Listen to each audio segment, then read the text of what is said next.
सीताराम। शिखावस्थी के चैनल में आप सभी का स्वागत है। मैं हूं शिखावस्थी। आज हम सभी लोग कार्तिक मास महात्म के 29वें और 30वें अध्याय को सुनेंगे।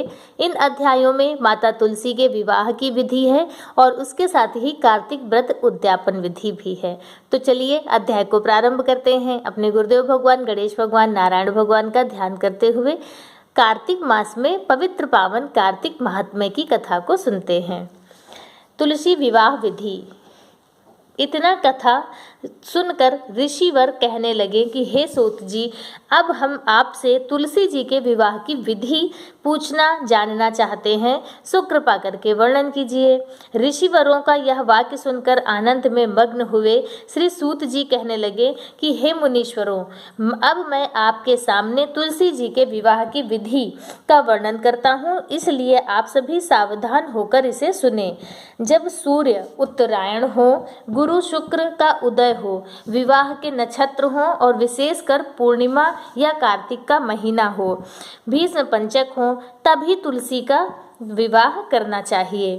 एक सुंदर मंडप और उत्तम हवन कुंड के सहित मनोहर वेदी की रचना करनी चाहिए और ऋत्विज ब्राह्मण यानी कर्म आदि कराने वाले, जो कर्मकांड कराने वाले ब्राह्मण होते हैं, तो ऋत्विज ब्राह्मण जो विद्वान हो और राग द्वेष आदि से रहित हो, उन्हें निमंत्रित करें और गृह यज्ञ आरंभ करता हुआ मातृकाओं की पूजा करें। हे मुनीश्वरों, ऋत्विजों के उपस्थित हो जाने पर पहले नंदी मुख श्राद्ध करें। तत्पश्चात सुवर्ण के भगवान शालिग्राम बनाकर उनका विधि विधान से पूजन करें और चांदी की तुलसी को उनके समर्पण करें। इस प्रकार विवाह विधि से तुलसी जी का पाणिग्रहण करने के बाद विधि पूर्वक होम करें। इसके बाद सपत्नी यजमान भाई बंधु और सेवकों के साथ चारों ऋत्विजों के सहित विष्णु भगवान के प्रेम प्रदक्षिणा करता हुआ शांति पाठ और मंगल गान करें। मंगल गान के साथ साथ भेरी आदि बाजे भी बजवाने चाहिए।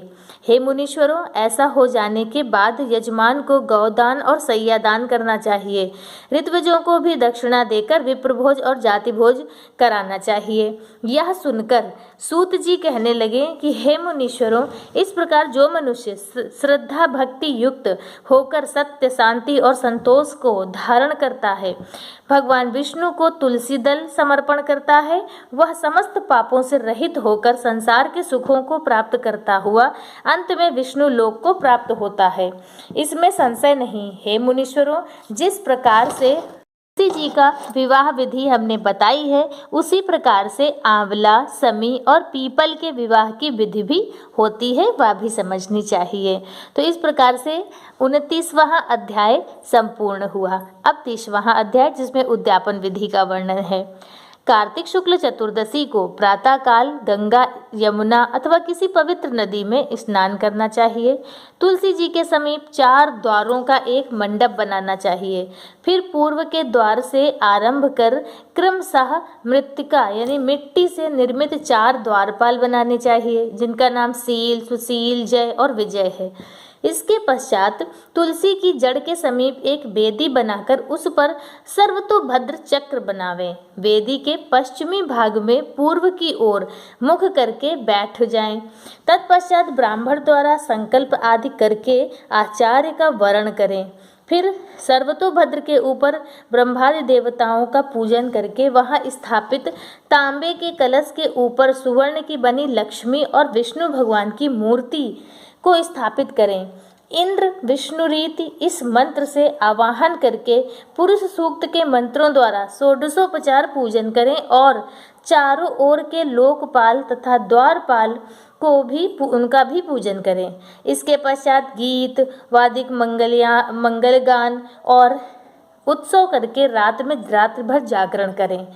प्रातःकाल पूर्णिमा के दिन स्नान आदि कृत्यों से निवृत्त हो, पवित्र होकर अग्नि की स्थापना कर ब्राह्मण द्वारा विष्णु भगवान को तिल घी आदि से हवन करें। फिर सर्वतोभद्र मंडलीय देवताओं के लिए एक घी की आहुति देकर होम को समाप्त करें और पूर्णाहुति दे दें।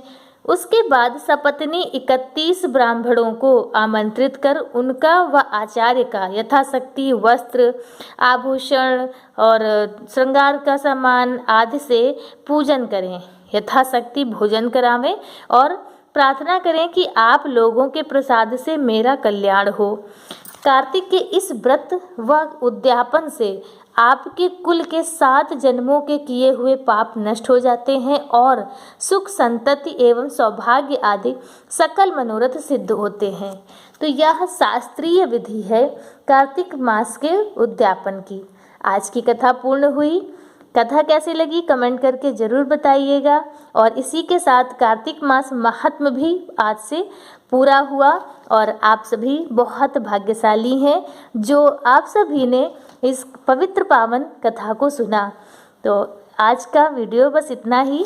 आगे की वीडियो, आगे के तिथि त्योहार के वीडियो आप सभी के पास आते रहेंगे, तो वह भी इसी प्रकार से देखते रहिए, सुनते रहिए। मिलते हैं किसी दूसरे वीडियो में, तब तक के लिए श्री सीताराम।